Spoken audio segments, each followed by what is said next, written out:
Right now, things aren't going so good for Roc Nation. First, Jay-Z gets accused of R-wording a 13-year-old with Diddy. Then recently, Megan Thee Stallion gets exposed for lying on Tory the whole time. Now the CEO of Roc Nation, Desiree Perez, is being exposed by her own daughter. Her daughter is exposing her because she tried to do what she did to Tory Lanez to her, manipulate the system with her money and power to strip her own daughter away from her freedom, just like she did to Tory Lanez. Hey guys, I hope all is well. Welcome back to The Truth Is, where I drop new videos exposing the truth weekly. In today's episode, we will be talking about Desiree Perez being exposed by her own daughter. Let's get right into it.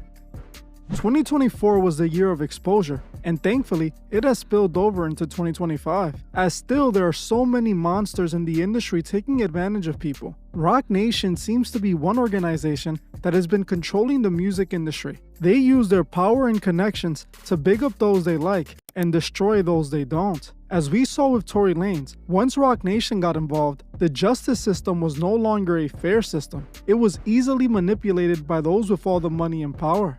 Desiree Perez, who is the CEO of Roc Nation, is actually Megan Thee Stallion's manager. Perez was actually all over the Tory Lanez and Meg case since the beginning. It was reported that she was actually present when Meg spoke to the authorities after the shooting. She was also present for the entire trial, showing up with Meg by her side. It was even reported that she was the one who assisted Meg in making the initial police report that made all of this happen. It was pretty clear that Desiree Perez was likely the mastermind behind Tory's takedown. She was likely carrying out the orders given to her by her big boss, Mr. Jay-Z. While Roc Nation and Desiree Perez both deny any involvement in the Tory Lanez takedown, a recent lawsuit filed against Perez by her own daughter seems to paint a different picture. See, recently Desiree Perez was sued by her own daughter, with her daughter basically suing her for using her money and power to have her freedom stripped away and paint her as a mentally unstable addict who needed to be institutionalized. According to Damori Hadley,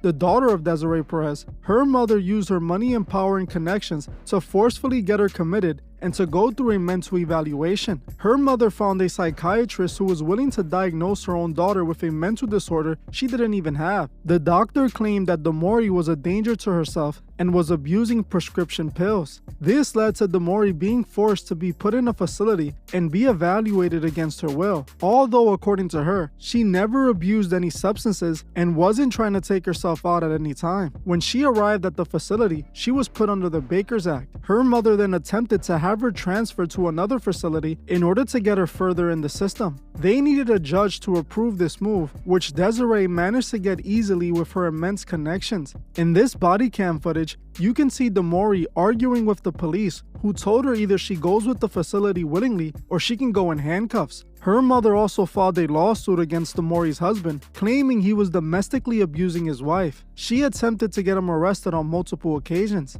A South Florida woman is taking legal action after she says she spent nearly 2 weeks in mental health institutions for no legitimate reason. She claims in a recently filed lawsuit that it was orchestrated by her own mother. I can't go home. No, you cannot. Why? Because you're being Baker acted. Body camera video shows the moments Broward deputies encouraged Damori Hadley to get into this pickup truck with people she says she didn't know. I can ride with you and you guys take me? You're going to be in handcuffs? The dog's not going to be able to come? I don't want to be in handcuffs. Okay. Damori says they took her to a hospital for a mental health evaluation after this doctor signed paperwork saying she was a risk to herself. What he told me was, we received a call from your family that you tried to owe me the night before. A doctor she says she'd never met before. And according to Damori, it's her own mother who's behind it. In this lawsuit, she claims her mother, Desiree Perez, used unlawful means to have Damori falsely detained under Florida's Baker Act and Marchman Act. The CEO of Roc Nation, a company that she owns along with Sean Carter, the famous rapper Jay-Z. Complaint alleges a conspiracy, saying Perez used her money, power, and influence to tear apart Damori and her husband, Javon Hadley, and created an enterprise of individuals to effectuate her plot. To essentially try to separate me from my husband and to falsely accuse him of domestic violence. Perez has repeatedly denied these allegations in court filings. A month before Demore filed her complaint, we found her mother filed her own lawsuit against Demore's husband, Javon. Citing evidence, Perez says he has abused her daughter for years, something the couple has denied in court records. In that lawsuit, Desiree Perez says she moved to Baker Act her daughter, fearing she was at risk of abusing prescription drugs. I haven't seen anything, my entire 20 years of practicing law, that it is so clear that someone did something wrong. Attorney Hilton Napoleon is representing Demore in the lawsuit, which claims Perez harassed the couple for years, including making unfounded claims to get Javon arrested on multiple occasions for battery and domestic violence,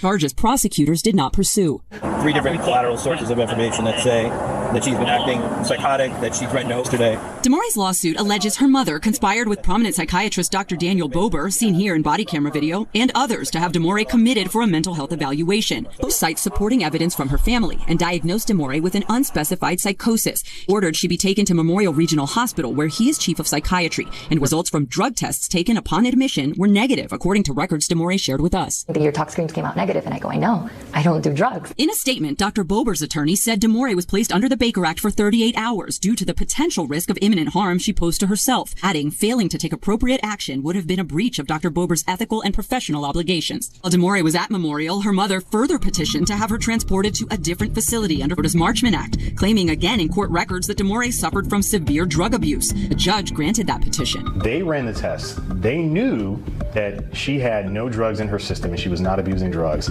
And the fact that you can't do anything about it is scary. For the people that are supposed to protect me from this happening. As you can see, Desiree easily manipulated the system and made it bend to her will and used it to destroy someone's life. Some people think she had nothing to do with what happened to Tory, but here she is allegedly doing it to her own daughter. If she could do this to her own daughter, what makes you think she wouldn't do it to Tory Lanez? This clearly shows she has the means and connections to make it happen. She has connections to judges, doctors, and even politicians. She can make people go away just how she allegedly managed to do to Tory and now her own daughter. I have been telling you guys for years now. The music industry is an evil place. These are the kinds of monsters that are running the industry. A woman who's allegedly willing to paint her own daughter as a crazy person to lock her up and keep her from her husband. A woman who is also willing to plan the takedown of a man she knows is innocent. She helped put him in a prison for 10 years, where he almost lost his life. None of this should be surprising though, as if you know who Desiree Perez truly is, this is on brand for her. Before Desiree became the CEO of the most powerful record label in hip-hop, she was actually a drug dealer. Back in 1994, Perez was a drug trafficker and was caught with a large amount of narcotics. She was then arrested for conspiracy with intent to distribute narcotics. Right when she was about to be locked away for years, she would go on to cooperate with the U.S. Attorney's Office, snitching on everyone she could, and was given only 5 years of probation. A few years later, she violated the probation and was sent to prison in 1999 to serve only 9 months. About 20 years later, she was made the CEO of Roc Nation by rapper Jay-Z, which is quite ironic as Jay-Z portrayed the image of a drug-dealing gangster in his music who hates snitches, but then goes and makes a confirmed snitch who snitched on her whole operation the CEO of his music company. Clearly, Jay-Z isn't who he pretends to be, just another sellout puppet rapper who is used to promote the criminal lifestyle to encourage more of the urban youth to end up in prison. I grew up listening to hip-hop music and watching wrestling. Growing up is realizing that rappers are just as fake as wrestlers. Everything is a facade, and none of it is real. Things only get better and better for Desiree after she joined the Roc Nation, as Trump actually pardoned Desiree Perez back at the end of his last presidential run. Back on January 20th, 2021, Donald Trump pardoned Desiree Perez for her past drug trafficking conviction. Her record was now clean, and her past was erased. She was no longer the drug trafficking snitch she was exposed as. That alone should show the amount of power this woman actually has. She was able to get pardoned by the president himself. That's the power she has in her hands. Think about it, this woman seems to have clearly been behind Tory's takedown. She was not only Roc Nation CEO, which is the label that Meg is signed to, but she was also Meg's manager. She was also allegedly present when Meg spoke to the authorities. She also attended court with Megan and allegedly met with the prosecution and Tory's witness Sean Kelly. Now we have the audio of Sean Kelly speaking to the authorities, admitting he saw a woman shoot Meg, not a man. Do you think we're gonna go to jail? What's that? Do you think we're gonna go to jail? I don't know. We're trying to figure it all out. As As long as you guys cooperate with us and you guys tell us what happened, we'll go accordingly, okay? But if you guys are not telling us, if you guys are, you know, then I don't think... I really cannot go to jail. Okay. I cannot have that on my image. Okay. So how did that happen to you? Glass. Glass? Where? Where we were coming from. Hey, can we like shoot for But I'm not from here, so I... Okay. That's the only place you got shot at? That's the only place you got shot? I didn't get shot. Oh, you did it? No, ma'am. I mean, no, sir.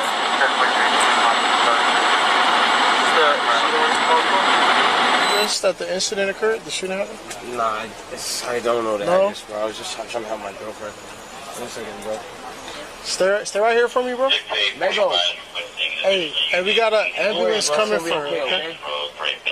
Hey, bro, step up right here. We got an ambulance coming for her, all right? Just a quick question. It's gonna be good. Do you have any injuries on you? No, I don't. You need an R? I got to come for your friend now, okay? You want to talk about what happened tonight? Your girl to safety?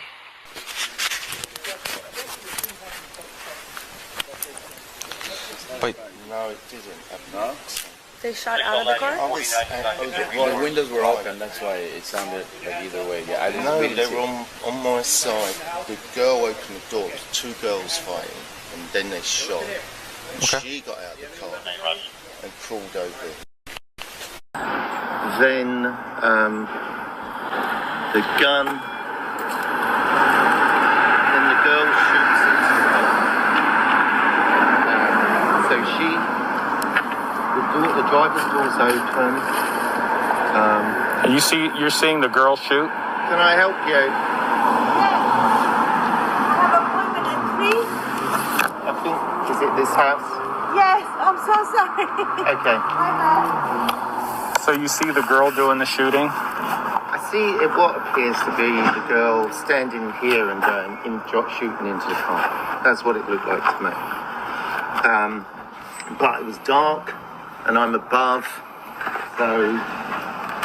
But then the guy gets out again from the back. Sean Kelly had even agreed to testify on Tory's behalf, but after Sean Kelly was pressured to meet with the prosecution and Desiree Perez, he forgot what he saw and started claiming Tory shot Meg all of a sudden. Desiree was all over this trial. Now we know she masterminded a plan to take her own daughter's freedom. She manipulated the system and used it against her own daughter. It's pretty obvious this woman is dangerous and has way too much power. It also shows how people with money can game the system and use it against whoever they don't like. It's truly disturbing. Think about how many celebrities get institutionalized by their record labels, just like we saw with Britney. That's the exact move Desiree was using on her own daughter. Desiree just showed us exactly how the labels get it done. They pay off a psychiatrist, they hit up some judges, and boom, you're locked away. That's how they strip a celebrity's freedom and then put them on the medications that control them. That's called MK Ultra. She was trying to MK Ultra her own daughter. She's likely scared her daughter has too much dirt on her and wants her to be incapable of spilling it. This exact set of moves is what the industry does to anyone who tries to expose it or escape it. In my opinion, I believe that Desiree was clearly behind bringing down Tory. Who knows? She's likely done this exact thing to many others behind the scenes. This is a dangerous woman in my opinion, which is not surprising as she's associated with Jay-Z, the biggest monster in the music industry. I hope more people start calling this woman out and Rock Nation faces justice for what they have been doing to so many. Well, that's it for this video. I want to thank you all for watching, and I'll see you guys in the next one.